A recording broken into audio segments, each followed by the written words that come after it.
पाकिस्तान में वैसे तो आपको हर जगह पर बहुत सारे लोग ऐसे मिलेंगे जो कि दोस्ती में एक दूसरे की फ़िक्र करने में, एक दूसरे से मोहब्बत करने में और ख़ास तौर पर जो गैर मुल्की सयाह आते हैं उनको अच्छे तरीके से ट्रीटमेंट देने में अपनी मिसाल आप हैं। और बहुत सारे ऐसे यूट्यूबर्स, वीलॉगर्स सारी दुनिया से आते हैं यहाँ पर और पाकिस्तान की तारीफ़ करते हैं, पाकिस्तान के लोगों की तारीफ़ करते हैं। ये कहते हैं कि जी हम जब पाकिस्तान में आए तो हमसे तो किसी ने कोई पैसे नहीं लिए, हम जब किसी रेस्टोरेंट में खाना खाने जाते थे तो वहाँ पर हमसे वो बिल नहीं लेते थे, हम कोई चीज़ ख़रीदते थे तो हमसे वो पैसे नहीं लेते थे और अपनी मोहब्बत जो है वो पाकिस्तान के हवाले से वो सारी दुनिया की यूट्यूब वीडियोस पर बताते रहें। लेकिन कभी कभी कुछ ऐसे वाक़यात होते हैं कि जिनसे पाकिस्तानी फिर थोड़ा सा अफसोस भी करते हैं, हमारा सर शर्म से भी झुकता है। और ऐसा ही कुछ वाक़या पेश आया 14 अगस्त को, इंडिपेंडेंस डे पर, आज़ादी के दिन। क्या वाक़या पेश आया इसकी तफसील हम जानेंगे हमारे जो नुमाइंदे हैं मोहम्मद ज़रीफ़ साहब उनसे, और फिर वो जो मुजरिम थे उसके वो पकड़े गए। तो इस हवाले से हमारे साथ पुलिस के, इस्लामाबाद पुलिस के भी नुमाइंदे मौजूद होंगे, उनसे भी बात करेंगे। अस्सलाम वालेकुम ज़रीफ़ साहब। वालेकुम अस्सलाम। सर सबसे पहले तो ये बताइए कि ये वाक़या क्या हुआ था? अवैस, देखिए ये 14 अगस्त का दिन था, इंडिपेंडेंस डे। तो इस दिन आपको पता है कि गुज़िश्ता चंद एक सालों से एक माहौल बन गया है कि इस दिन जो है वो मनचले सड़कों पे बाहर निकले हुए होते हैं और आप इस्लामाबाद के तफरी मकामात हैं वहाँ पर जो अच्छा खासा रश होता है क्योंकि छुट्टी का दिन होता है, बिल्कुल, तो अच्छा खासा रश इस बार भी यही था। और तकरीबन दिन का टाइम था, ये दोपहर के टाइम का कोई वक्त था। तो इस दौरान गैर मुल्की 2 ख़वातीन थी और एक मर्द था उनके साथ। अच्छा, वो भी गैर मुल्की था? वो भी गैर मुल्की था। और अच्छा, ये वाक़या तो 14 अगस्त को होता है, लेकिन हमारी जो है वो मतलब इदारे और इंटेलिजेंस माशाल्लाह इतनी तेज़ हैं कि ये हमें 15 को सोशल मीडिया पे जाके हमें इस वाक़े का पता चलता है। सब लोगों को हुआ इस तरह के 3 लोग थे वो लोग, और ये तमाम लोग मोनूमेंट में गए। वहाँ पर इस तरह हुआ कि जब ये लोग वहाँ पर पहुँचे तो क्योंकि रश खासी थी तो उसमें कुछ लोग जो एक हजूम था, उन हजूम ने इनको अपने घेरे में ले लिया, अपने हिसार में। अच्छा, अब ये 3 लोग उनके हिसार में जो वीडियोस में नज़र आ रहे हैं हमें, और अब ये जो उसमें एक बड़ी तादाद लोगों की ऐसी थी जो इन्हें हिरासा कर रही थी। तो अच्छा, ऐसे भी थे जो कि उनको रोक रहे थे, वो भी जब वीडियो जो उनको महफूज रास्ता दे रहे थे, ऐसे भी थे। बिल्कुल, वो 4-5 लोग थे, लेकिन ज़्यादा उनमें ऐसे लोगों की तादाद थी जो उनको तंग कर रहे थे। इवन के उस वीडियोस में जब आप देखें, सबसे बड़ा सबूत वो वीडियो है हमारे पास। इवन में जब कुछ लोग आवाज़ दे रहे हैं, बाकायदा कहते हैं कि ये गैर मुल्की हैं, ये हमारी इज्जत का मामला है, बिल्कुल खुदा इस तरह ना करें।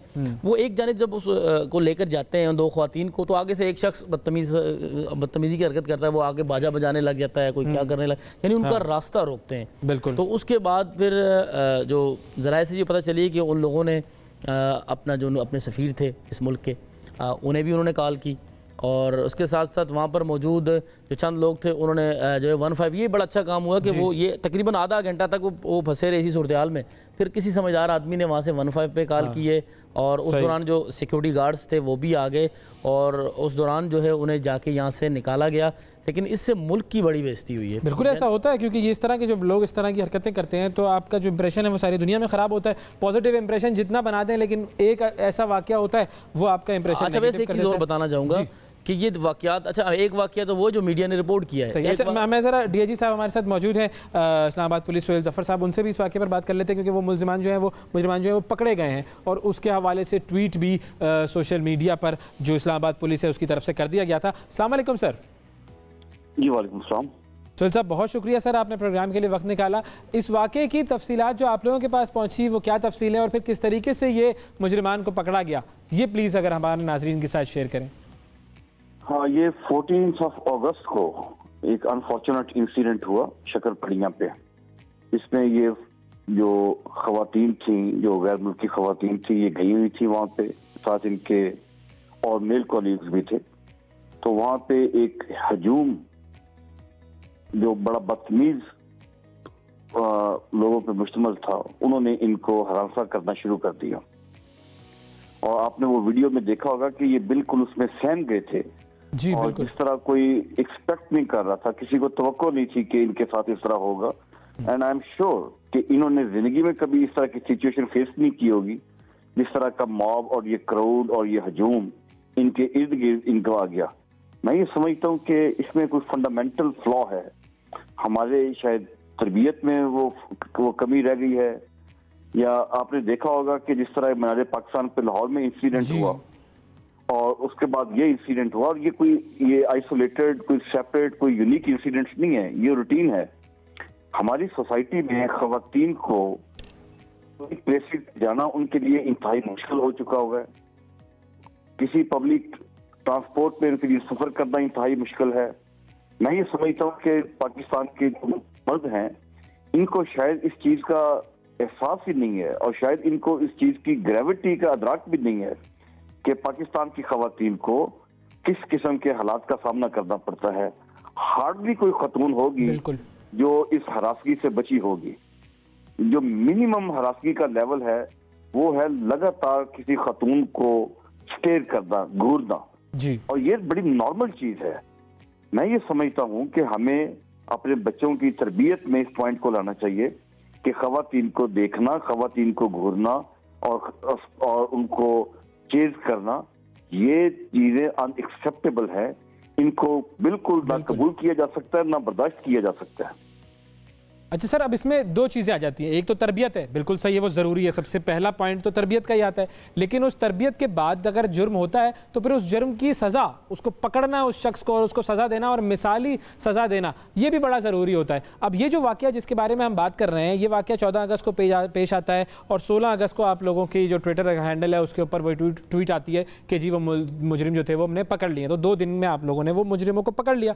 तो वो पकड़ने का जो सिलसिला है वो कैसे हुआ, कैसे उन तक पहुँचे और अब आगे का प्रोसेस क्या होगा? सबसे पहले तो मैं ये शेयर करूंगा कि ये जो खवातीन का इंसिडेंट हुआ था, इसमें खवातीन ने पुलिस को अप्रोच नहीं किया।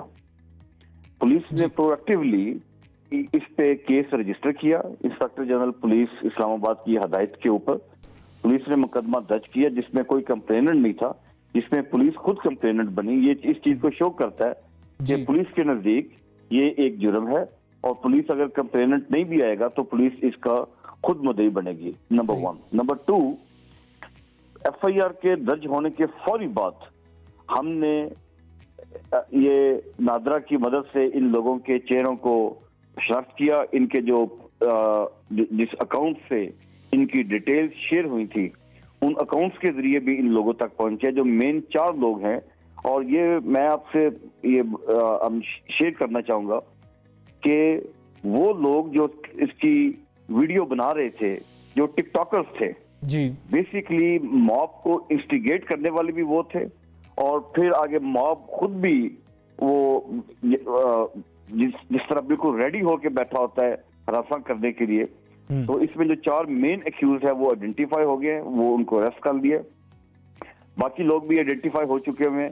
अभी हम उनकी डिटेल शेयर नहीं करेंगे और मेरा ख्याल है कि अगले 24 घंटों में मजीद इसमें लोग जो हैं वो गिरफ्तार हो जाएंगे इंशाल्लाह। और इनको फिर सज़ा भी वैसी ही मिलनी चाहिए कि वो मिसाली सज़ा हो, करार वाकई सज़ा हो, ताकि लोगों को पता चले कि इस तरह के वाक़यात जो हैं वो अननोटिस नहीं जाते और हमारी पुलिस जो है वो काम कर रही होती है। सर, आखिरी चीज़ जो मैं आपसे पूछना चाहूँगा कि 14 अगस्त के दिन बल्कि 13 अगस्त की रात से ही जिस तरह का एक माहौल बना हुआ होता है, मोटरसाइकिल पर वन व्हीलिंग करते हुए लोग नज़र आते हैं, वो उन्होंने साइलेंसर निकाले हुए होते हैं, शोर शराबा, एक बेहंगम सा शोर होता है जो कि हर रास्ते पर होता है और पुलिस की कम तादाद होती है। ज़ाहिर है, मतलब अगर आप कंपैरिजन करें तो पुलिस उसके मुकाबले में कम ही होगी, लेकिन इस चीज़ को रोकने का कोई तरीका क्या हमारे पास नहीं है कि हम ऐसे हुजूमों को रोक सकें, थोड़ा सा नौजवानों को कंट्रोल कर सकें कि आप सेलिब्रेशन करें तो उसको एक तमीज़ तहजीब के दायरे में करें?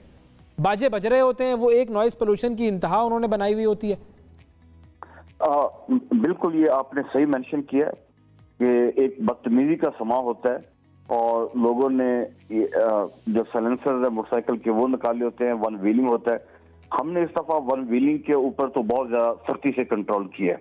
यही वजह के जो एक्सीडेंट्स हैं इस दफा वो रिपोर्ट नहीं हुए। मगर मैं समझता हूँ कि ये जो बाजों का रवाज है ये भी कोई अच्छा रवाज नहीं है। इसके खिलाफ भी इफेक्टिव एक्शन होना चाहिए और इसकी जो सेल है नेक्स्ट टाइम हम इसकी सेल को रोकेंगे इंशाल्लाह जी। थैंक यू सर, बहुत शुक्रिया अदा करेंगे डीआईजी इस्लामाबाद पुलिस सोहेल जफर साहब हमारे साथ मौजूद थे। जी ज़रीफ साहब, आप वाक़या का एक और का कुछ जिक्र कर रहे थे। ये वाक़या तो वो था यानी बहुत ज़्यादा सोशल मीडिया पे सामने आया। एक और वाक़या भी है जिस पे मेरे ख्याल से तो अभी तक शायद पुलिस ने कुछ नहीं किया होगा। ये एक फैसल मस्जिद में भी एक वाक़या सामने आया, सोशल मीडिया पे वीडियोस इस वाक़ये के कुछ घंटे बाद सामने आई। मीडिया ने शायद उस तरह इसको रिपोर्ट नहीं किया। फैसल मस्जिद में जो है कपल था, वो भी गैर मुल्की थे, वहाँ पर जो वाक़या इस तरह हुआ है, इस कदर ज़्यादा इसकी नौयत तो नहीं थी, लेकिन वहाँ पर भी उस जोड़े को जब वो फैसल मस्जिद के अंदर से जा रहे हैं तो उनके ऊपर होटिंग की जा रही है, आवाज़ें कसी जा रही हैं।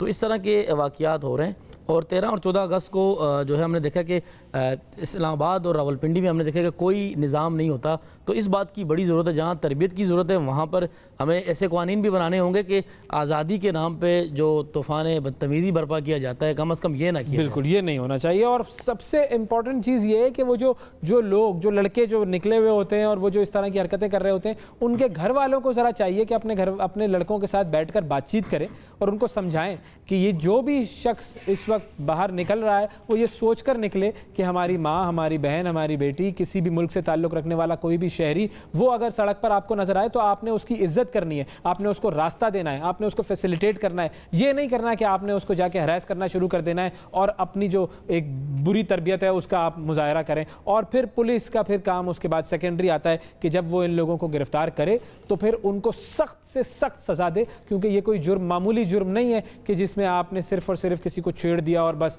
इसको मामूली तौर पर नहीं लिया जाना चाहिए। ये वो जुर्म है कि जो कि बज़ाहिर कहने को बहुत सारे लोगों को मामूली लगे, लेकिन इससे बड़ा जुर्म और कोई नहीं हो सकता है और इस जुर्म की सख्त से सख्त सज़ा होनी चाहिए। तो बहुत शुक्रिया अदा करेंगे ज़रीफ़, आपका वक्त दिया आपने। अच्छा, कराची की तरफ आपको लेकर चलते हैं। और कराची में मधुबाला और नूरजहां, ये दो हथनियाँ हैं और इनका एक सर्जरी होनी है और ये सर्जरी जो है वो इनके दांतों की सर्जरी है। और कैसे ये सर्जरी की जानी है, क्या इसका पूरा सिलसिला है, इसका अहवाल हमें बताएंगे कराची से हमारे नुमाइंदे सिब्ते हसन साहब। जी बिल्कुल ऐसा ही है। कराची में पीर के रोज़ एक टीम है 4 पॉज की, वो यहाँ पर आई और उसने आकर इन 2 हथनियों का मुआयना किया, जिसमें एक का नाम मधुबाला है और दूसरी का नाम नूरजहां है। और उसके बाद ये फ़ैसला किया गया कि मंगल के रोज़ इनके दांत का रूट कनाल किया जाएगा ताकि इनकी जो डेंटल कैविटी है उसको बेहतर बनाया जा सके। लेकिन अनफॉर्चुनेटली मंगल के रोज़ जो फ़्लाइट जर्मनी से यहाँ पर आनी थी, जिसमें 2 डॉक्टर्स मौजूद थे, डॉक्टर फ्रैंक भी मौजूद थे उसमें, वो फ़्लाइट यहाँ पर नहीं पहुँच सकी। और उसके बाद ये फ़ैसला किया गया कि बुध के रोज़ यानी कि आज ये ऑपरेशन मुकम्मल किया जाएगा। इस हवाले से जो चिड़ियाघर है उसके अहाते में ही बाकायदा एक इस जगह को यूँ तब्दील कर दिया जाएगा कि जैसे किसी हॉस्पिटल का गुमान हो, और फिर यहाँ पर जो सर्जरी है वो इन हथनियों की जाएगी ताकि इनका जो रूट कनाल जब होगा तो उस दौरान इनको एनेस्थीसिया भी दिया जाएगा।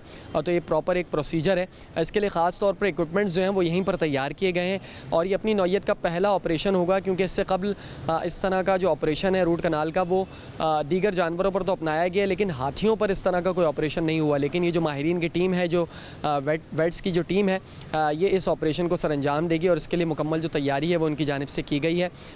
यहाँ पर आमिर खलील जो हैं, जो कि डायरेक्टर हैं 4 पॉज के, वो भी मौजूद हैं और उनकी जानिब से पहले मुआयना भी किया गया। दीगर जो डॉक्टर्स और जो माहिरीन हैं उनकी जानिब से भी इस पूरे सिलसिले को देखा गया और उसके बाद ही फ़ैसला किया गया कि इस नौयत का जो रूट कनाल है और जो डेंटल कैविटी है उसको बेहतर किस तरह बनाया जा सकेगा। अब जब ये यहाँ पर ऑपरेशन मुकम्मल होगा तो उसके फ़ौरी बाद एक और चीज़ ये होगी कि यहीं के जो लोकल्स हैं, यहाँ के जो जांच पड़ताल करने वाले लोग हैं, यहाँ पर जो मौजूद इसी अहाते को देखने वाले चिड़ियाघर के जो लोग हैं, यहाँ के केयर टेकर्स हैं, वो इन हाथियों को इनकी ऑब्जर्वेशन भी करेंगे ताकि आइंदा अगर कोई इसमें कोई पेचीदगी होती है दांतों के अंदर तो लाजमी तौर पर जो 4 पॉज की टीम है उसको बताया जा सके। बिल्कुल ठीक है जी, बहुत शुक्रिया अदा करेंगे। सिब्ते हसन साहब हमारे साथ मौजूद थे